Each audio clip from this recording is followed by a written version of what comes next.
Welcome and thank you for being here.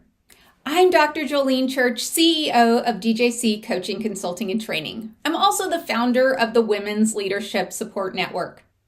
I am absolutely thrilled to bring you this free leadership training series designed to empower and equip women around the world with the tools, confidence, and strategies to lead with impact.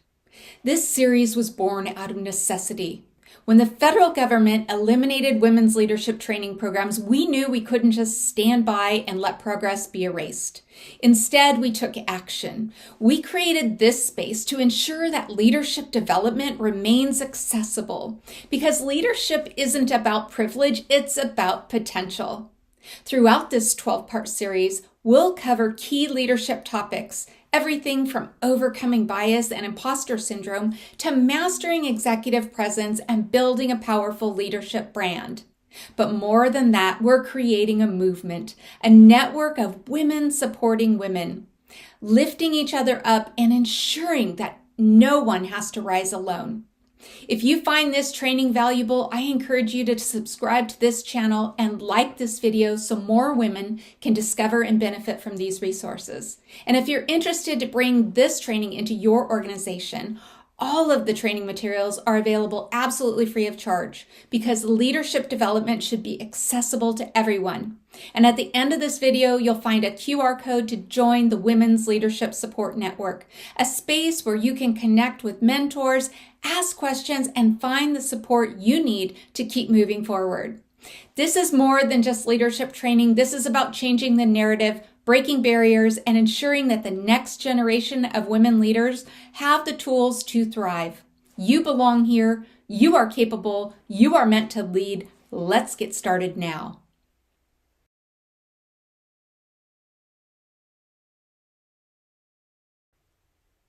Welcome to Foundations of Women's Leadership.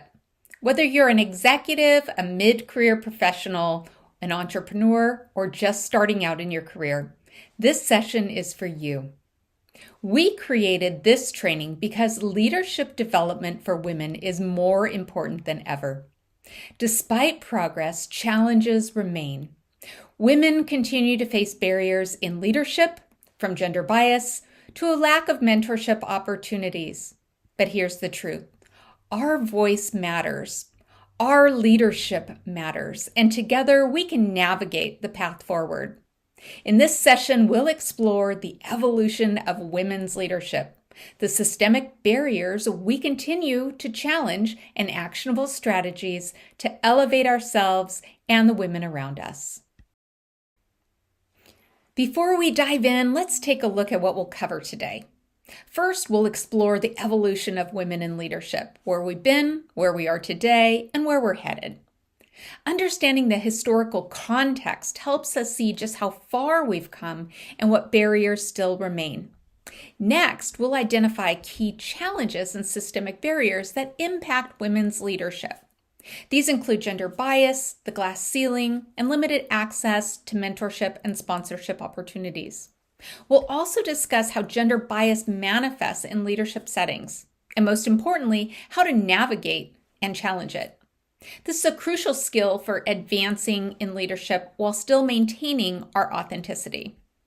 Because leadership opportunities vary across cultures and industries, we're going to explore global perspectives on women's leadership. And we'll compare different regions and policies and success stories to understand how cultural factors influence leadership representation. But this isn't just about identifying challenges, it's about solutions. We'll provide practical strategies to help you advocate for yourself. Whether you're seeking a promotion, stepping into leadership for the first time, or mentoring the next generation of women leaders. And leadership isn't just about women supporting women. Male allies play a critical role in advancing gender equality. We'll discuss how inclusive leadership benefits everyone and what organizations can do to foster environments where all leaders thrive. Finally, we'll wrap up with a call to action. What steps can you take to elevate yourself and other women in leadership? What changes can you make in your workplace to support equality? By the end of this session, you'll walk away with clear, actionable next steps to drive meaningful change. So let's get started. Let's start with a reflection. When was the first time you noticed men and women being treated differently in leadership? How old were you? What was the situation? And how did that experience shape your perspective on leadership? Because these early experiences influence how we navigate our careers and our leadership roles. By understanding them, we can challenge outdated norms and create new opportunities. For centuries, leadership roles in politics, business, academia, and industry were dominated by men, with women systematically excluded from decision-making positions. The belief that leadership required qualities such as strength, decisiveness, and assertiveness, traits traditionally associated with masculinity, fueled these barriers, preventing women from accessing roles of influence. However, women have continually challenged these norms, breaking through barriers and reshaping leadership structures across industries.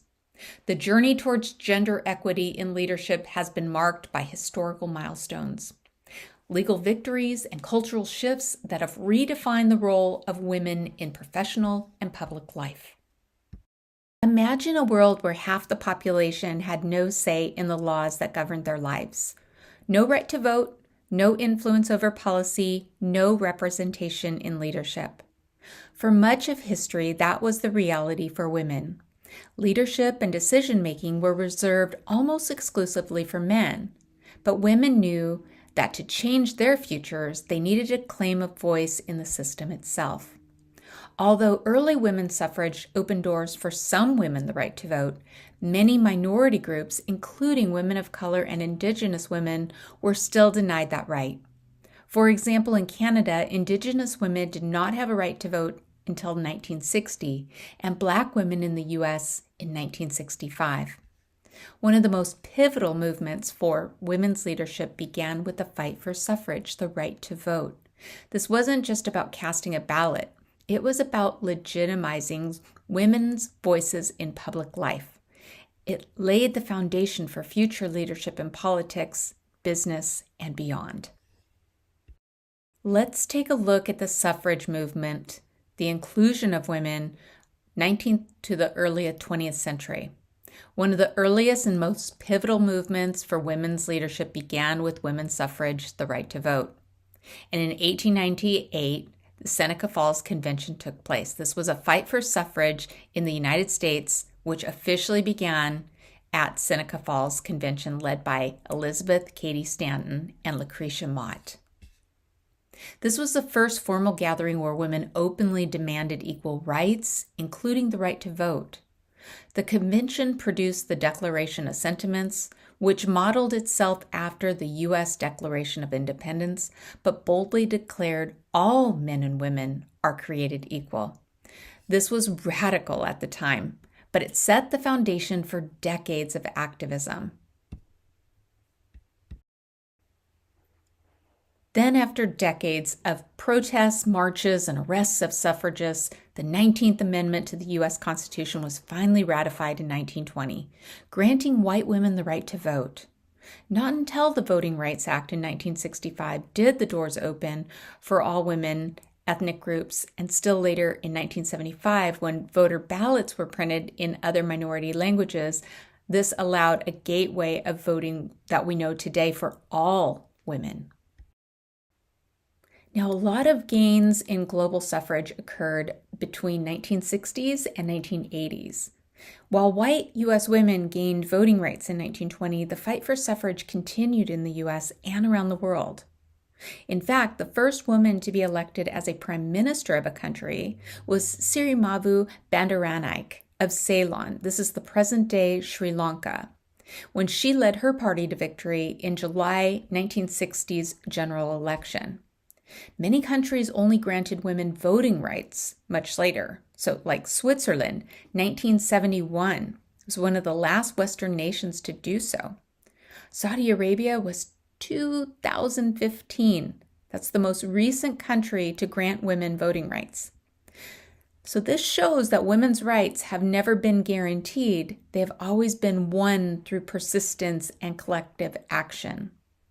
Suffrage allowed women to influence policy and leadership selection, paving the way for women's political and corporate leadership. Why does this matter for women in leadership?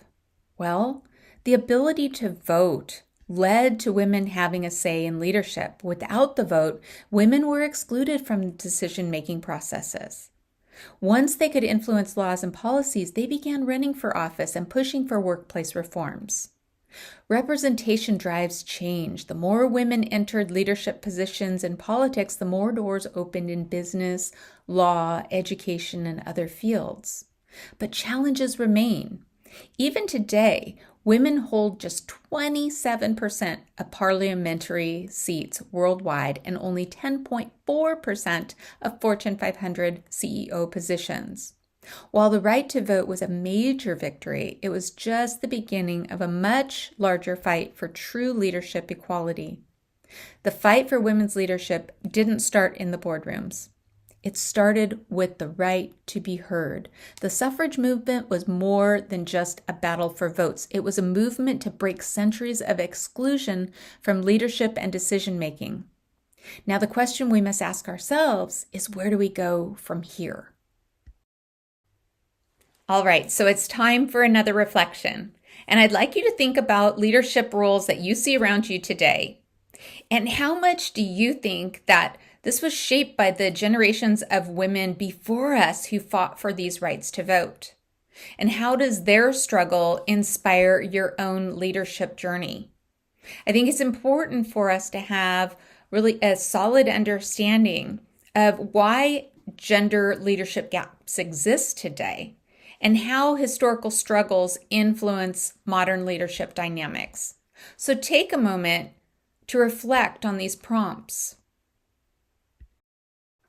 I'd like you now to imagine a world where your career was already decided for you, where your options were limited to roles society deemed appropriate for women, teaching, caregiving, or homemaking, where leadership was seen as a man's domain and stepping outside those boundaries was almost unthinkable. This was the reality for most women before the 20th century. Leadership roles in business, science, and politics were almost exclusively held by men. Women were expected to stay within the private sphere, contributing as mothers, teachers, or caregivers. But everything changed in the early 20th century when economic shifts and world wars and social movements challenged traditional gender roles and paved the way for women in leadership. Today, we're going to explore how women's entry into the workforce helped redefine leadership and break barriers that once seemed unmovable. The Industrial Revolution brought a major shift because before the Industrial Revolution, many women's employment was really limited to domestic work, housekeeping, caregiving, unpaid labor in the home, or teaching and nursing. Those were acceptable positions for women because they aligned with caregiving roles. And then textile and factory work. Some women worked in textile mills, but leadership positions were absolutely unheard of. Women were not seen as decision makers or leaders in the workplace. Instead, they were expected to work in the background, supporting men's careers. But as the world changed, so did women's roles. During the time period between World War I and World War II, there were drastic changes in the workforce. With men off to war, women stepped into roles that had previously been closed to them. Factory work, engineering, transportation, and even business leadership. Women stepped into manufacturing and industry, working in shipyards, weapon factories, and heavy industry. They operated machinery, managed supply chains, and even took on leadership roles in production. For the first time, women weren't just supporting the economy, they were driving it. And then the face of the women's workforce contributions. One of the most famous symbols of this era was Rosie the Riveter. She was a fictional factory worker in the famous "We Can Do It" posters. Rosie represented women's strength, resilience, and ability to step into male-dominated industries. The message was clear. Women were more than capable of leading in workplaces once thought unsuitable for them. Now it's time for a reflection. Have you ever been told that you weren't a right fit for a leadership role because of gender expectations? How did that shape your career path or aspirations? One woman said to us, and I quote, "When I was 26 and appealed my classification level as a teacher, I was told that I was lucky to have a job and I should just go enjoy my summer holiday." So with all of the gains that women made during the war period, what happened when the war ended? Well, despite proving their capabilities, women were expected to return to domestic life as men reclaimed their jobs. Women who had been managers, engineers, and factory supervisors were suddenly pushed out. Many companies implemented policies forcing women to leave once they married or had children. And society reinforced the idea that a woman's place was at home, not in the boardroom. This set the stage for the glass ceiling. This is that invisible barrier preventing women from advancing into leadership positions. But despite being pushed out, women's experiences in leadership during wartime had lasting effects.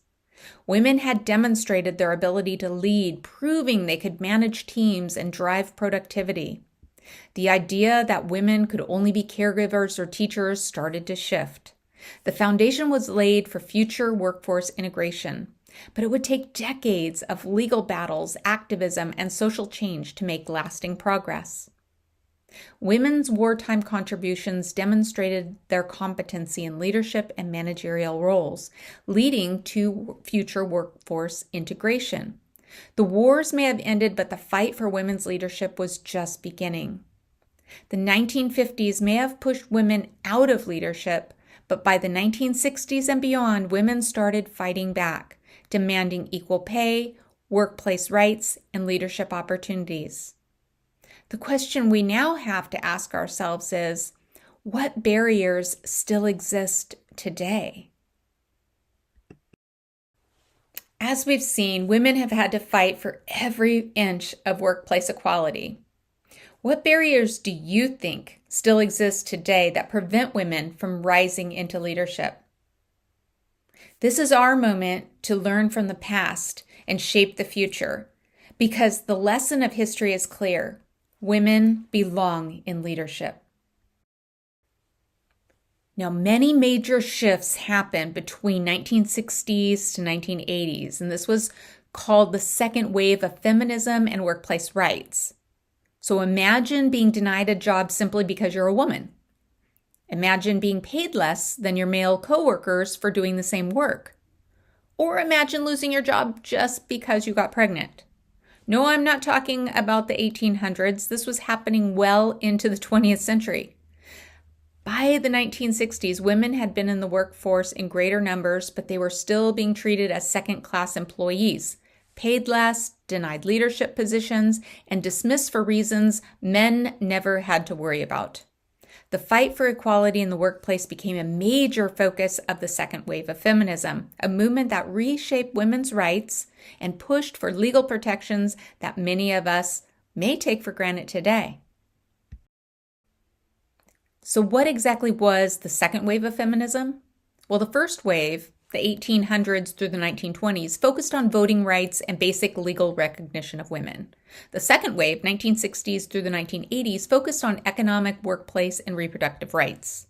Women challenged gender roles that had kept them in secretarial, teaching, and nursing positions. They demanded equal pay, legal protections from discrimination, and leadership opportunities. This wave was fueled by mass protests, lawsuits, and federal legislation that aimed to level the playing field. In Canada, family law and divorce, rights to birth control, abortion, making rape and marriage laws, and addressing sexual harassment, childcare, and affirmative action really took the spotlight. One of the most important battlegrounds? The workplace. Let's look at some legislative milestones Some U.S. laws that changed the workplace. We'll start with the Equal Pay Act of 1963. It prohibited wage discrimination based on gender, and it was needed because before this law, women were paid significantly less than men for doing the exact same job. Many companies had separate pay scales for men and women even when performing identical tasks. The law helped, but even today, women still earn about 82 cents for every dollar men earn. Then there was the Title VII of the Civil Rights Act of 1964. It banned gender discrimination in employment. Before this, companies could legally refuse to hire a woman simply because she was female. Women were often overlooked for promotions regardless of their qualifications. It was a game changer for women in corporate leadership, but enforcement was weak at first and bias persisted. Then there was the Pregnancy Discrimination Act of 1978. Protecting working women from job loss due to pregnancy. Before this, women could be fired for becoming pregnant, no questions asked. Many companies assumed pregnant women couldn't handle leadership or high-pressure roles. The law stopped overt discrimination, but working mothers still face career setbacks today due to unconscious bias. Legal protections opened doors for women professionals' advancement, but did not eliminate workplace bias or systemic barriers. So despite these legal victories, laws alone didn't fix workplace inequality. Challenges women still faced in the 1970s and 80s included the glass ceiling, where women were still blocked from executive positions despite being qualified. Sexual harassment, which was not widely recognized as an issue. Many women faced workplace harassment with no legal protections. And then there was the having it all pressure. Women who entered the workforce were still expected to be primary caregivers at home. Women in medicine and law increased dramatically during this time, but they were still less likely to be promoted or receive the same recognition as their male counterparts.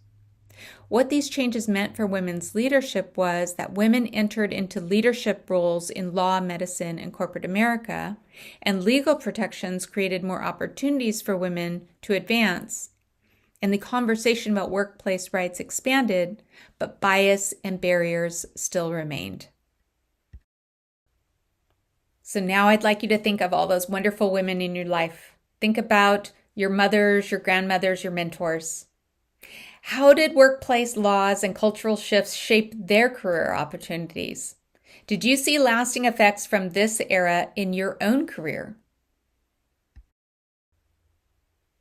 Now let's take a look at women in corporate leadership between 1990s and our present day. What does leadership look like? Well, for most of history, the answer was simple, male. But that's changing. Slowly but surely, women are rising to the top of corporations, boardrooms, and government offices. The path hasn't been easy, and progress is still uneven, but we are all seeing a shift in leadership that is reshaping industries, policies, and workplaces around the world. When it comes to breaking barriers and women in corporate leadership, until the 1990s, no woman had ever led a Fortune 500 company as CEO. Think about that. 500 of the biggest companies in the world, 0 female leaders. And that all changed in 1999 when Carly Fiorina became the first woman CEO of a Fortune 500 company at Hewlett-Packard. In 2012, Marissa Mayer was appointed CEO of Yahoo while pregnant, defying long-standing bias about motherhood and leadership. By 2023, for the first time in history, women made up over 10% of Fortune 500 CEOs. Still a long way from parity, but progress nonetheless. Women have proven they are just as capable in leadership roles as men, but they're still vastly underrepresented at the top. So here's our current state of women in leadership. The reality in 2024 was that only 10.4% of Fortune 500 CEOs were women. Women hold only 27% of national parliamentary seats worldwide. Women still earn 82 cents for every dollar a man earns in the U.S. Why do you think progress has been so slow? And what barriers still exist for women in leadership? Key challenges women face in leadership today include gender bias and stereotypes. Women are often perceived as too emotional or not authoritative enough for leadership. Studies show that men are more likely to be seen as natural leaders even when women demonstrate the same skills. Then there's the glass ceiling. Despite progress, women are still underrepresented in executive positions due to invisible barriers in hiring, promotion, and leadership selection. A 2021 study found that men are promoted more based on potential, while women are promoted based on proven experience. Then there are work-life balance struggles. Women are more likely than men to take on caregiving responsibilities for children, aging parents, or family members. And many companies still do not offer enough flexibility to help women advance while balancing personal responsibilities. According to the 2024 Women in the Workplace survey conducted by McKinsey & Company and leanin.org, women are still doing the majority of the housework, so work-life balance is still a challenge. Then there's the lack of mentorship and sponsorship. Women are less likely than men to have executive sponsors to advocate for their career growth. Many leadership networks are still male-dominated, making it harder for women to access mentorship opportunities. So then we advance to this turning point, accelerating women's leadership. Women's leadership has accelerated in recent decades thanks to things like workplace diversity and inclusion initiatives, where many organizations have invested in leadership development programs for women. Companies have been actively working to close gender pay gaps and remove any hiring bias. The Me Too movement and Time Up movements between 2017 and present day, these movements expose workplace harassment and power imbalances, creating stronger protections for women in leadership. And companies have faced pressure to address gender discrimination and increase female representation in leadership roles. Remote and hybrid work policies really took front and center during COVID-19 because this highlighted the importance of flexible work policies, which disproportionately benefited women. Many women found that remote work allowed them to balance caregiving responsibilities while continuing to advance in their careers. And then there's increased social and political representation. More women than ever are running for office and holding executive positions. Leaders like Kamala Harris, Jacinda Ardern, and Angela Merkel have set new standards for women in leadership. What's next for women's leadership in the future? The road ahead is still challenging, but the momentum we have achieved is undeniable.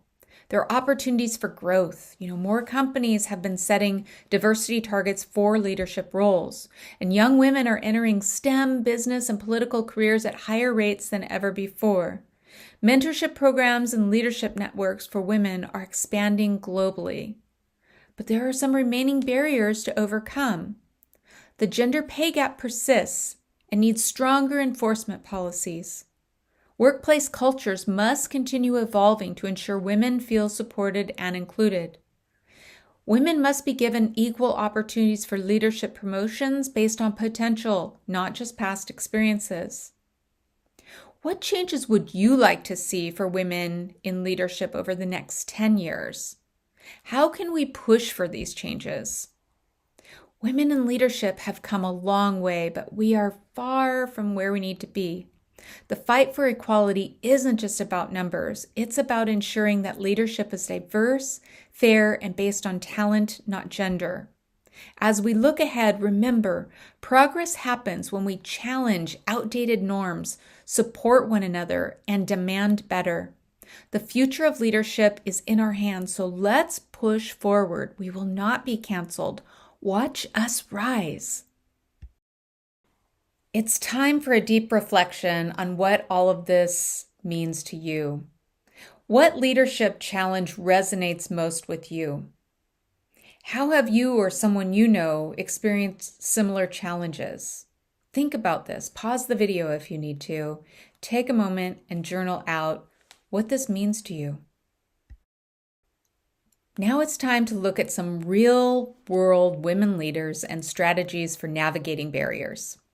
Throughout history, women in leadership have faced systemic barriers, some obvious, some hidden, but despite the obstacles, we've seen remarkable women rise to positions of power, transforming industries, shaping policies, and redefining what leadership looks like. Let's take a closer look at some of these trailblazers and the lessons we can learn from their journeys. Our first female leader we want to celebrate is Ursula Burns. She's the former CEO of Xerox. And her quote is, "Be unapologetically who you are, do what you love, and give back." She was the first Black woman to lead a Fortune 500 company. She grew up in low-income housing in New York City and worked her way up through the ranks at Xerox. She advocated for workplace diversity, mentorship, and STEM education in young women. From Ursula, we can learn lessons of resilience and mentorship that accelerate leadership success.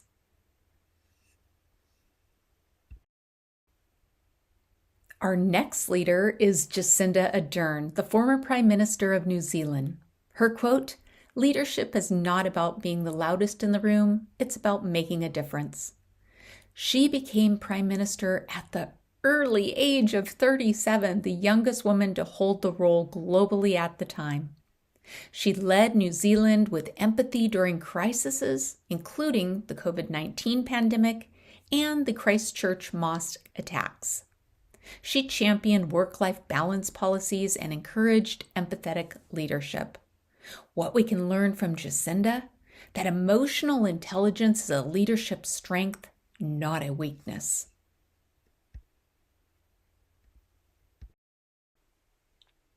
And finally, there's Indra Nooyi. She's the former CEO of PepsiCo. Her quote is, "When you assume leadership, it's not about you. It's about the people you lead."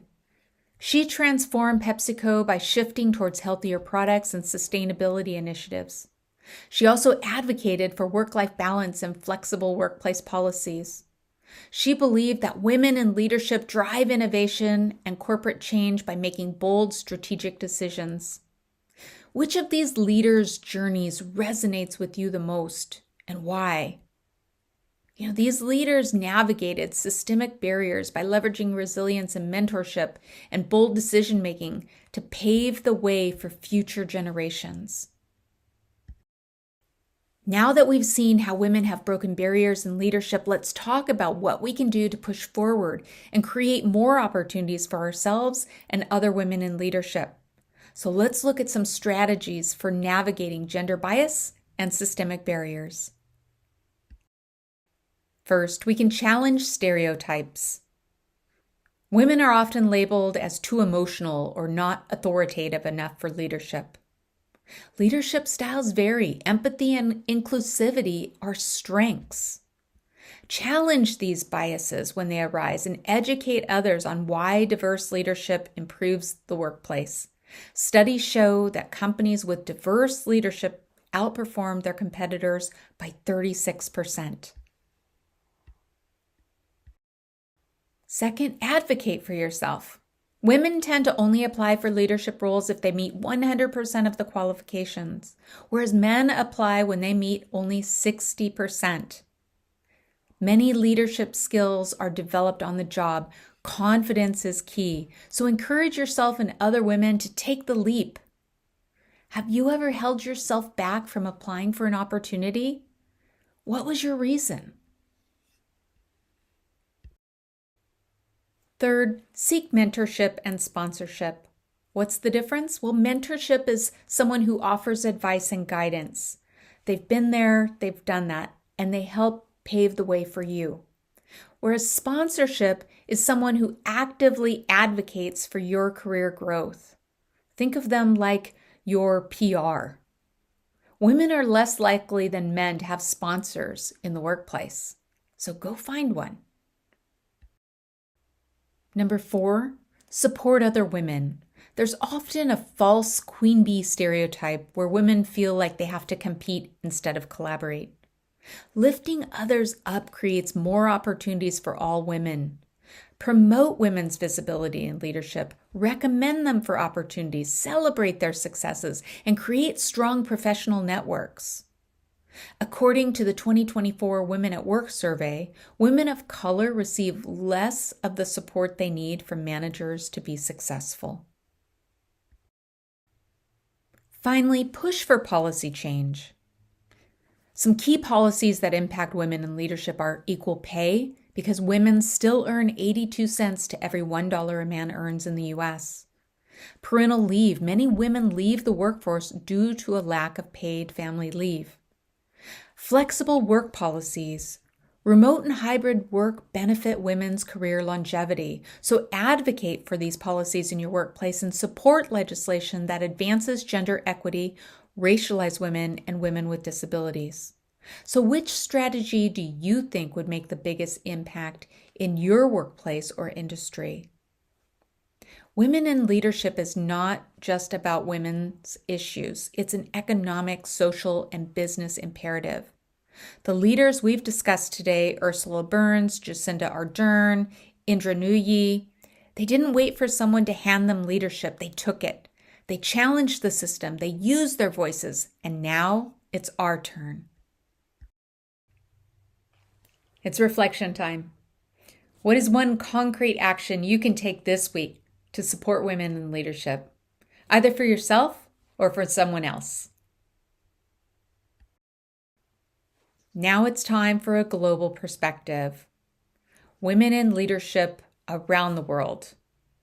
Let's take a look at how women's leadership is evolving globally. Because while we've explored the challenges and progress of women in leadership in the US and other Western countries, it's important to remember that leadership barriers and opportunities look different across the world. Some regions have made significant strides in gender equity while others still struggle. They have deeply ingrained cultural and systemic barriers still prevalent. So let's take a look at how women's leadership is evolving around the globe. So let's start looking at women in leadership around the world. We're going to start with Nordic countries, Sweden, Norway, and Finland. What does gender equity and leadership look like when it's fully supported by policy? Well, they're leading the world in gender equality. Strong workplace equity policies, parental leave programs, government mandates requiring a certain percentage of women on corporate boards, and women hold nearly 50% of parliamentary seats in some Nordic countries. Our first success story is the Prime Minister of Iceland, Katrín Jakobsdóttir. Iceland has ranked number 1 in gender equality for over a decade, according to the World Economic Forum. The country implemented strict equal pay laws and generous parental leave to ensure women have the same career opportunities as men. Progressive policies and cultural shifts led to increased women's leadership representation. So what policies could your company adopt to improve gender representation in leadership? How about your country? Next, let's look at India and the Middle East and cultural barriers and rising leadership. In some parts of the world, women are still breaking into leadership spaces that have historically excluded them. Challenges that women face include cultural norms still favoring men in leadership roles. Women are often expected to prioritize family over career, and many women still require male approval or sponsorship to rise in leadership positions. Our next success story is Finance Minister of India, Nirmala Sitharaman. She was one of the most influential women in global finance and the first full-time female finance minister of India, overseeing one of the world's largest economies. Despite systemic barriers, women are excelling in leadership and reshaping traditionally male-dominated industries. Have you worked with colleagues from other cultures? How might cultural expectations shape their leader opportunities where they are now? Finally, let's look to Africa, because Rwanda is leading the way in women's political leadership. Rwanda is a global leader in female political representation, and their success offers valuable lessons.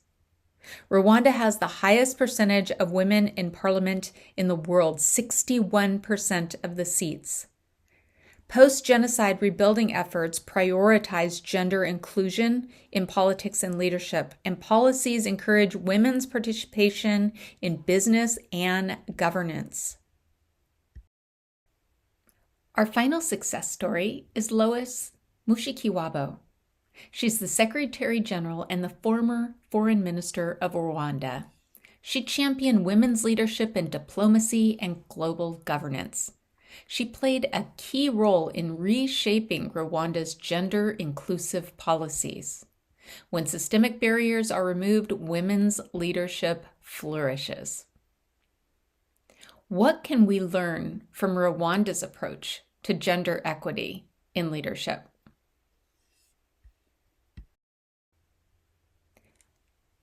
Now let's take a male perspective for a moment. The importance of male allies, because why should men care about women's leadership? Well, first off, stronger companies. Organizations with diverse leadership teams outperform those without. And women as consumers, as the head of many households, women make up a majority of household consumer purchases. How about better decisions? Teams with gender diversity make better, more innovative decisions. Equity benefits everyone. A workplace that values diverse leadership is a stronger, fairer workplace for all.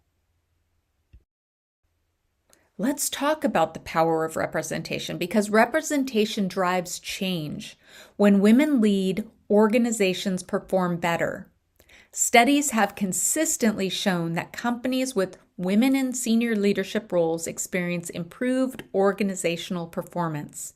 For instance, research indicates that women's presence on management teams is associated with a stronger social commitment and a more participatory leadership style, leading to better overall results. Additionally, companies with more women in senior management are significantly more profitable. 2, diverse leadership creates strong decision-making. Diversity in leadership contributes to enhanced decision-making processes. Women's leadership styles often promote increased productivity, collaboration, and fairness within organizations. Furthermore, diverse leadership teams are more attuned to long-term sustainability goals, which can drive innovation and better organizational outcomes. Third, girls and young women need to see leaders who look like them. The presence of female role models is crucial for inspiring and empowering young women.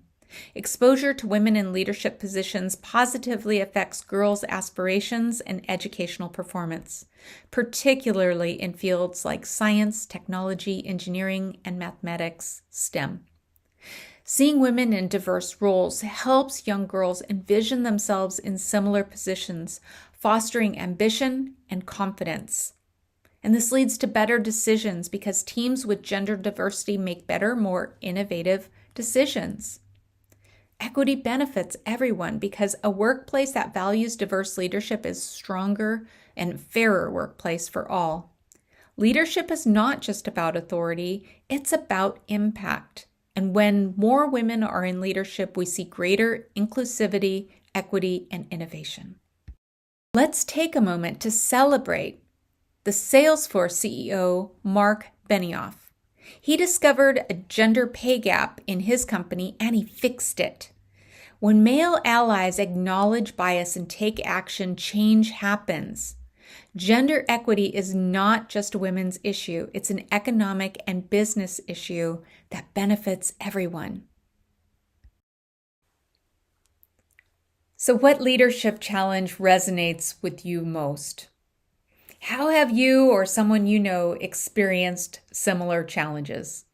Think on this for a moment. Pause your video. So here are our key takeaways from this lesson. Women have come far, but barriers still exist. Bias affects leadership growth, but being aware of it is the first step to overcoming it. And finally, change happens when we challenge assumptions, support other women, and advocate for equity. So now it's time to take action. I'd like you to think of one action step that you can take this week to advance women's leadership. Whether advocating for a female colleague, mentoring someone, or speaking up against bias. Additional ways that you can take action: start advocating for yourself, as well as the other women in leadership. Challenge bias when you see it. Support the next generation of women leaders. So as we're wrapping up, I'd like you to think on this. What did you learn from the self-reflection throughout the training? How, if at all, has this reshaped your view of leadership and opportunity? Do you see any of your past experiences differently now based on this reflection? And are there any actions you would like to take in your life based on what you have learned?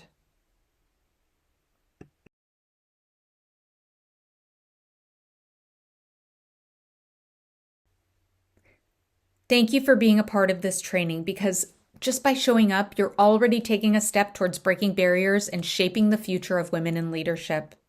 But this isn't just about watching a video, it's about action, it's about community, it's about rising together. So here's what you can do next. Scan the QR code to join the Women's Leadership Support Network. It's a space where you can ask questions, find a mentor, share your experiences, and connect with women who are on this journey with you. Share this video because someone in your network needs to hear this message today. Start the conversation. Talk to your teams, to your colleagues, and to your community about what we've covered today. Change starts with one voice, but it grows when we lift each other up. You're not alone in this. You're capable, you're worthy, and you're absolutely meant to lead. Let's keep this momentum going together. And I can't wait to see where this journey takes you. I look forward to you joining me in the next video in the series. Have a wonderful day.